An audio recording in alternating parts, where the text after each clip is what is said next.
Daan-daang estudyante mula sa Pampanga ang bumisita sa mga booth at exhibit na ito na inihanda ng Commission on Higher Education o CHED, katuwang ang Department of Science and Technology. Bahagi yan ng 3 araw na pagdiriwang ng 2026 Higher Education Summit nitong March 10 to 12 sa Clark, Pampanga. Para sa mga marketing student na gaya nina Joel at Patricia, malaking bagay ang pagtitipon na ito upang mas maipakilala pa sa publiko ang mga teknolohiya at inobasyon na gawang Pilipino. Yung event po na ganito, it's good, super nice po and beneficial kasi po lahat po ng mga booths po na nito, they were given an opportunity po to present themselves sa mga students po katulad po sa amin.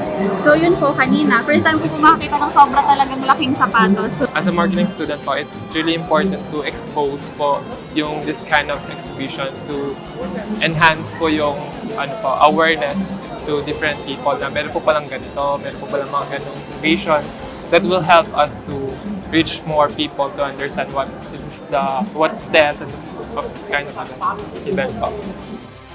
Sinusuportahan at pinondohan ng DOST, katuwang ang iba't ibang state universities at colleges sa bansa, ang ilan sa mga produkto at proyekto na ibinida sa Higher Education Summit.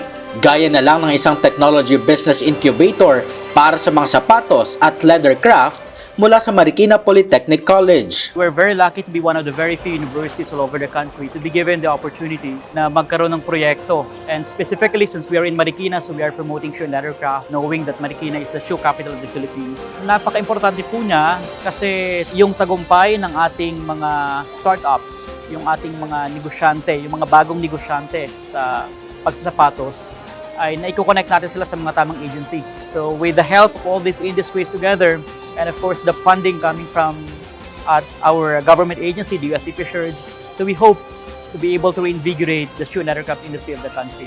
Bukod sa mga exhibit, sentro rin ng pagtitipon ang pagpirma ng Memorandum of Agreement sa pagitan ng DOST at CHED para sa patuloy na kolaborasyon ng dalawang ahensya. Kabilang na dyan ang Philippine Technology Evaluation and Standards for Testing of FITEST, katuwang ang DOST Office of the Assistant Secretary for Technology Transfer, Communications and Commercialization. Layunin ng FITEST na matulungan ang mga Pilipinong inventor na masuri, ma-certify at mailabas sa pandaigdigang merkado ang kanilang mga teknolohiya at inobasyon. Habang itatayo naman sa mga piling state universities, colleges at pribadong higher education institutions ang mga accredited test beds na pwedeng lapitan ng mga Pilipinong inventor.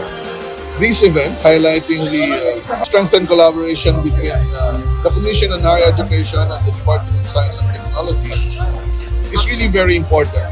First, in terms of making sure that our technologies are vetted and improved before they are sold to the market, and to be more globally competitive, we need to establish a platform for technology evaluation and standard for testing platform. And so with this partnership, DOST produce technologies or even university produce technologies, even inventors would be able to have their products tested all over the country through the universities.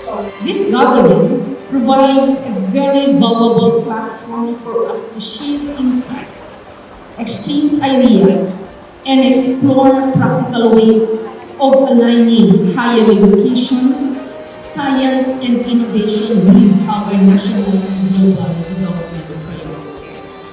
We are now 5 years away from the 2030 deadline of the Sustainable Development Goals. As the UN Secretary General emphasized, with just 5 years left, we need to shift into overdrive. And I thank the Department of Science and Technology for their all-out support on this endeavor. Dinaluhan ng mga opisyal mula sa DOST, CHED at academic leaders mula sa iba't ibang state universities, colleges at higher education institutions ang 2026 Higher Education Summit. Sa pamamagitan ng kolaborasyon ng CHED at DOST, inaasahan na mas dadami at lalawak pa ang suportang kayang ibigay ng dalawang ahensya sa pagpapaunlad ng local industries sa bansa. Mula sa mga academic institution, patungo sa mga business owner at mga Pilipinong inventor. Ako po si Christian Caragayan para sa Diwasty Report.